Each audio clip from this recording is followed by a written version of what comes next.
Our nation's law enforcement agencies are entrusted to serve and protect the people, the vulnerable, the victims of heinous crimes. It is the most egregious violation of that trust when instead of protecting the vulnerable, they protect and enable perpetrators of these crimes to continue their evil acts. Now, the brave testimony that was given by Simone Biles, Allie Reisman, Michaela Maroney, and Maggie Nichols before the U.S. Senate yesterday was devastating and sickening. FBI agents were not only derelict in their duty, they actively chose to turn a blind eye to the abhorrent crimes that Larry Nassar committed. They chose to protect this rapist and pedophile who repeatedly molested these and hundreds of other girls. And when these girls cried out for help, when they had the courage to come forward to bring about justice to this despicable perpetrator, the FBI turned their backs on them. So this is a fact. The FBI was complicit in the sex crimes of a pedophile rapist. Just listen to Allie Reisman, one of Nassar's victims. The FBI and others within both USAG and USOPC knew that Nassar molested children and did nothing to restrict his access. Steve Penny and any USAG employee could have walked a few steps to file a report with the Indiana Child Protective Services since they shared the same building. Instead, they quietly allowed Nassar to slip out the side door, knowingly allowing him to continue his work at MSU, Sparrow Hospital, a USAG club, and even run for school board. Nassar found more than 100 new victims to molest.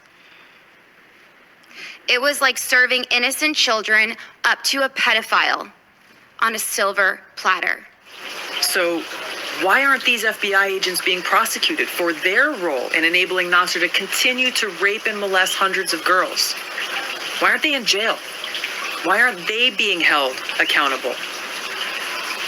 The sad truth is that this is yet another example of how there is one justice system for everyday Americans, and there is another for the elite, the powerful and connected. Because make no mistake, this is not an isolated incident. There are countless others whose cries for help have been and continue to be buried by a system and bureaucracy that's more concerned about protecting itself and their own than they are about actually holding perpetrators accountable for the crimes they commit. Now, someone very close to me who works in law enforcement was sexually assaulted by a coworker on federal property. Supervisors and leaders were made aware of this crime. They were shown indisputable evidence that a felony was committed, and they chose to do nothing. They did nothing.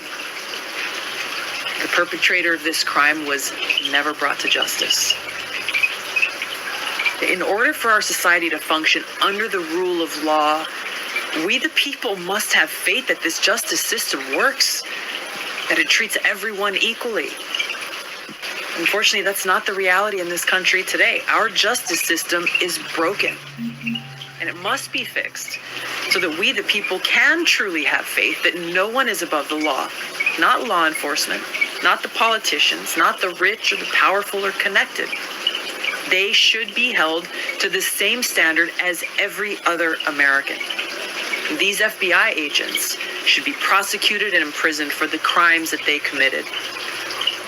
I encourage you to listen to the testimony of Simone Biles and the other victims of Larry Nassar and the FBI. They speak for countless others whose voices have not been heard. I sit before you today to raise my voice so that no little girl must endure what I, the athletes at this table, and the countless others who needlessly suffered under Nassar's guise of medical treatment, which we continue to endure today. We suffered and continue to suffer because no one at FBI, USAG, or the USOPC did what was necessary to protect us. We have been failed, and we deserve answers. NASSER is where he belongs, but those who enabled him deserve to be held accountable. If they are not, I am convinced that this will continue to happen to others across Olympic sports. In reviewing the OIG's report, it truly feels like the FBI turned a blind eye to us and went out of its way to help protect USAG and USOPC. A message needs to be sent. If you allow a predator to harm children, the consequences will be swift and severe. Enough is enough. As most of you are probably aware, I was molested by the U.S. Gymnastics national team and Olympic team doctor, Larry Nassar. And in actuality, he turned out to be more of a pedophile than he was a doctor. What I'm trying to bring to your attention today is something incredibly disturbing and illegal. After telling my entire story of abuse to the FBI in the summer of 2015, not only did the FBI not report my abuse, but when they eventually documented my report 17 months later, they made entirely false claims about what I said. After reading the Office of Inspector General's OIG report, I was shocked and deeply disappointed at this narrative they chose to fabricate.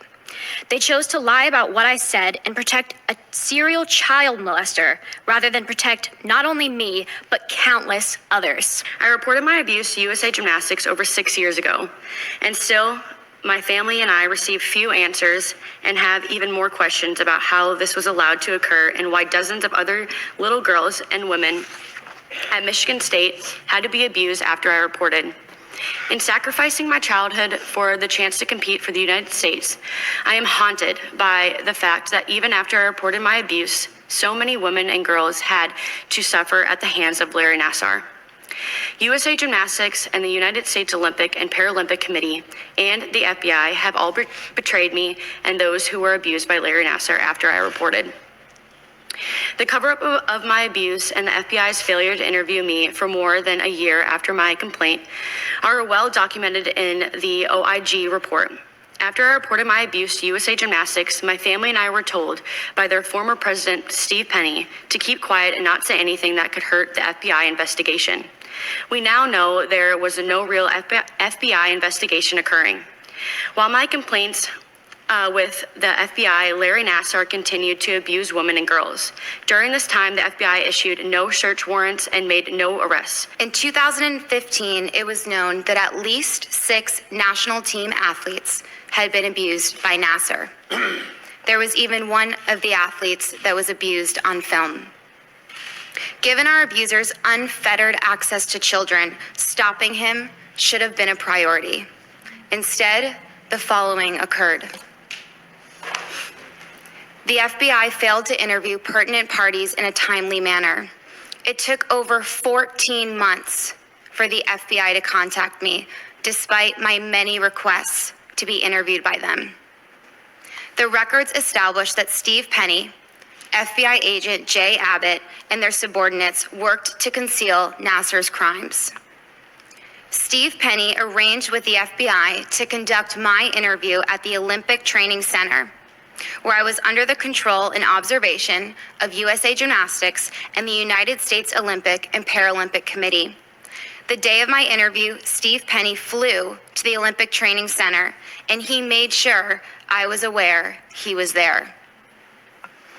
I felt pressured by the FBI to consent to Nassar's plea deal. The agent diminished the significance of my abuse and made me feel my criminal case wasn't worth pursuing. Special agent in charge of investigating Nassar met Steve Penny for beers to discuss job opportunities in the Olympic movement.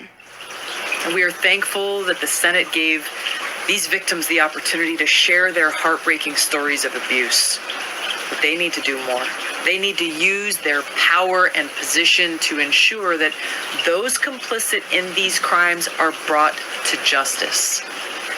If they don't, they're basically sending a message to pedophiles throughout the country, especially those who have some power or influence, that they will never have to pay for the crimes that they commit against our children.